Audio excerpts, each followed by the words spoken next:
दोस्तों, रूस से की जाने वाली क्रूड ऑयल की खरीद को लेकर अंतर्राष्ट्रीय स्तर पर काफी बवाल मचा। अमेरिका और सभी यूरोपियन देशों ने साथ मिलकर भारत पर काफी दबाव बनाने की कोशिश की, लेकिन भारत ने इन सभी देशों की एक भी नहीं सुनी और हमने रूस से अपनी ऊर्जा जरूरतों को पूरा करना जारी रखा। ऐसे में अब अप्रैल से लेकर दिसंबर के एनर्जी इंपोर्ट को लेकर काफी हैरान करने वाले आंकड़े सामने आए हैं, जिन्होंने अभी तक किए जा रहे लगभग सभी दावों को गलत साबित कर दिया है। दरअसल अभी तक ये दावा किया जा रहा था कि भारत को रूस की तरफ से काफी भारी डिस्काउंट मिल रहा है, जो एक तरह से सच भी है, लेकिन भारत के क्रूड ऑयल इंपोर्ट डेटा ने जिस तरह की जानकारी सबके सामने रखी है, इसने सभी के होश उड़ा दिए हैं। साथ ही इन आंकड़ों से इस बात का भी पता चलता है कि अगर भारत ने पश्चिमी देशों की बात मानकर रूस से तेल खरीदना बंद कर दिया होता, तो आज भारत के अंदर तेल के दाम कितने ऊंचे स्तर तक पहुंच चुके होते, जिससे भारतीय अर्थव्यवस्था की विकास की रफ्तार थम जाती। दरअसल दोस्तों, हाल ही में निकलकर सामने आई मीडिया रिपोर्ट से इस बात का पता चला है कि अप्रैल से लेकर दिसंबर के बीच में, यानी पिछले साल के 9 महीनों में भारत ने जितना भी क्रूड ऑयल इंपोर्ट किया, उसमें हमें मात्र $2 प्रति बैरल की बचत हुई है। और हैरानी की बात तो यह है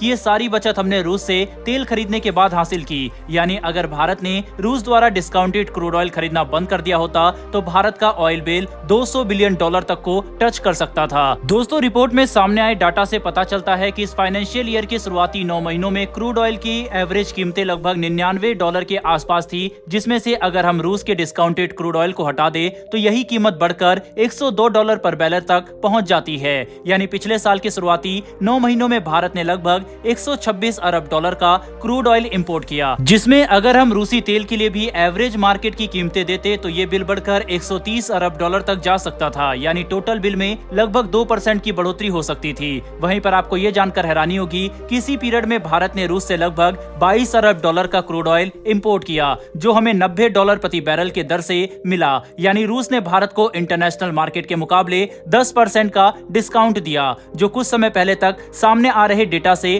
काफी ज्यादा कम है, जिससे इस बात का अंदाजा लगाया जा सकता है कि आखिर क्यों भारत के अंदर तेल की कीमतों में कोई भी बड़ा अंतर नहीं आया। और इससे कई लोगों के सवाल का सीधा जवाब मिलता है। दरअसल भारत को रूस से मिल रहे डिस्काउंटेड क्रूड ऑयल पर कई भारतीय ये सवाल कर रहे थे कि अगर भारत को इतना ही सस्ता क्रूड ऑयल मिल रहा है, तो देश के अंदर तेल की कीमतों में कटौती क्यों नहीं की जा रही। तो इसके पीछे की वजह अब साफ हो चुकी है कि भले ही भारत को रूस की तरफ से सस्ता तेल मिल रहा है, लेकिन वह भी इंटरनेशनल मार्केट से मात्र $2 प्रति बैरल ही कम है। और अगर हम इसमें इंटरनेशनल मार्केट के एवरेज क्रूड ऑयल वैल्यू को मिला दें, तो भारत को कुछ खास फायदा नहीं हो रहा, बल्कि हम मुश्किल से अपने ऑयल इंपोर्ट को सिर्फ स्थिर कर पा रहे हैं। जिससे ये बात साफ हो जाती है कि भारत के अंदर क्रूड ऑयल की कीमतों में कोई बड़ा अंतर देखने को नहीं मिला। वहीं पर अगर हम इंटरनेशनल मार्केट की बात करें, तो अभी भी क्रूड ऑयल की कीमतों में काफी उछाल देखा जा रहा है, जिसकी वजह से भारत रूस को छोड़कर किसी दूसरे देश से ज्यादा बड़ी संख्या में क्रूड ऑयल की खरीद नहीं करना चाहता, जिसकी वजह से रूस से तेल खरीदकर भारत ने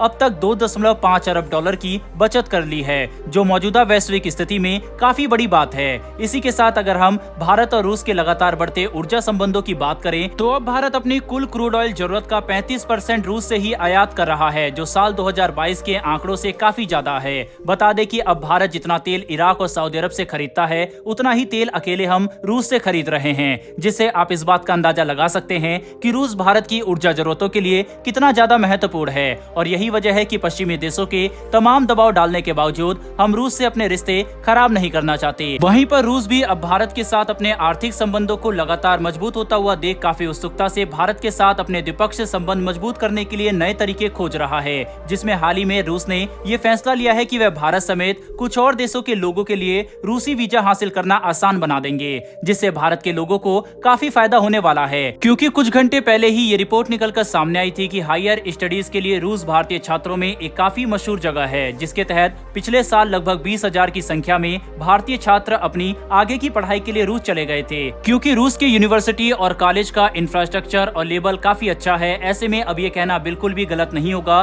कि रूस भारत के साथ अपने द्विपक्षीय संबंध ऊर्जा के साथ साथ शिक्षा और निवेश जैसे सेक्टर में भी मजबूत करना चाहता है, जो दोनों ही देशों के लिए काफी अच्छी बात है। बहरहाल दोस्तों, इस वीडियो में इतना ही, लेकिन रूस के ऑयल को लेकर आए सामने डेटा से ये बात तो साफ हो जाती है कि अगर भारत रूस से तेल नहीं खरीदता, तो भारत का ऑयल का जो बिल है वो $200 बिलियन को भी पार कर सकता था। ऐसे में रूस से तेल खरीदना भारत के लिए काफी फायदेमंद है, लेकिन ओवरऑल इसके प्राइस इतने भी कम नहीं है कि इससे ओवरऑल जनता को इसका फायदा दिया जा सके। बहरहाल दोस्तों, इस पर आपकी क्या राय है, कमेंट बॉक्स में लिखकर जरूर बताइएगा। साथ ही हमारी आने वाली डेली वर्ल्ड अफेयर्स और डिफेंस डिफेंस से जुड़ी वीडियो के लिए चैनल को सब्सक्राइब कर बेल नोटिफिकेशन अवश्य दबा लें। फिर मिलेंगे ऐसी एक नई वीडियो के साथ। धन्यवाद। जय हिंद।